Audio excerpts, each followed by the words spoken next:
বাংলাদেশ হ্যাকিংয়ে কতটা শক্তিশালী? এই প্রশ্ন কম বেশি আমাদের সবার মনেই আসে। তো চলুন না আজকে এই প্রশ্নের উত্তরই খুঁজি। এর জন্য বেশি না, কিছু বছর আগের একটা ঘটনার দিকে তাকাই। সময়টা ছিল ৯ জানুয়ারি ২০১২। বাংলাদেশ এবং ভারত সীমান্তে বাংলাদেশের এক নাগরিককে ভারতীয় রক্ষী বাহিনী বিএসএফ উলঙ্গ করে নির্যাতন করে। এই পুরো কর্মকাণ্ডের ১১ মিনিটের একটি ভিডিও অনলাইনে ভাইরাল হলে ক্ষিপ্ত হয় বাংলাদেশের সাধারণ জনগণ।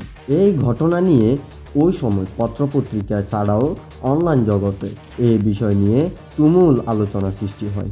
শুধু এই নয়, বরং সে সময় 𝗕𝗵𝘀𝗶 এর ক্যাম্পেইন সহ আরও অনেক সীমান্ত হত্যার একাধিক কর্মকাণ্ডের কারণে এমন এক ঘটনার সৃষ্টি হয় যা কারো কল্পনায়ও ছিল না।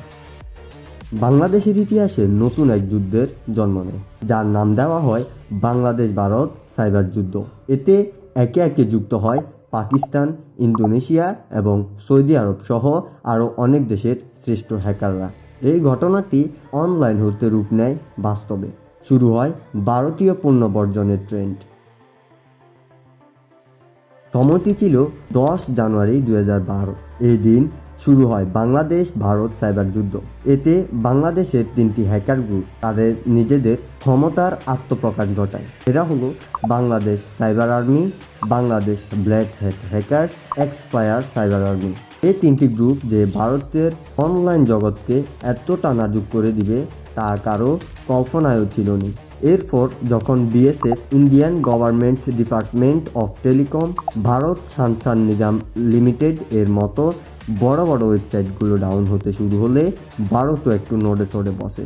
এই সাইবার যুদ্ধটি আরও বড় হয় যখন জানা যায় বাংলাদেশের হ্যাকারদের সাথে পাকিস্তান, ইন্দোনেশিয়া এবং সৌদি আরবের কিছু হ্যাকার গ্রুপ যৌথভাবে এই আক্রমণগুলো করছে।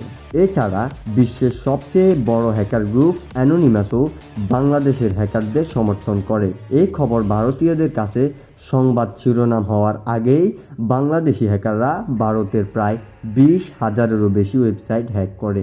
এরপর চুপ করে বসে থাকেনি ভারতও। তারা বেশ কিছু সরকারি ওয়েবসাইট সহ হ্যাক করে বাংলাদেশের কয়েক হাজার ওয়েবসাইট।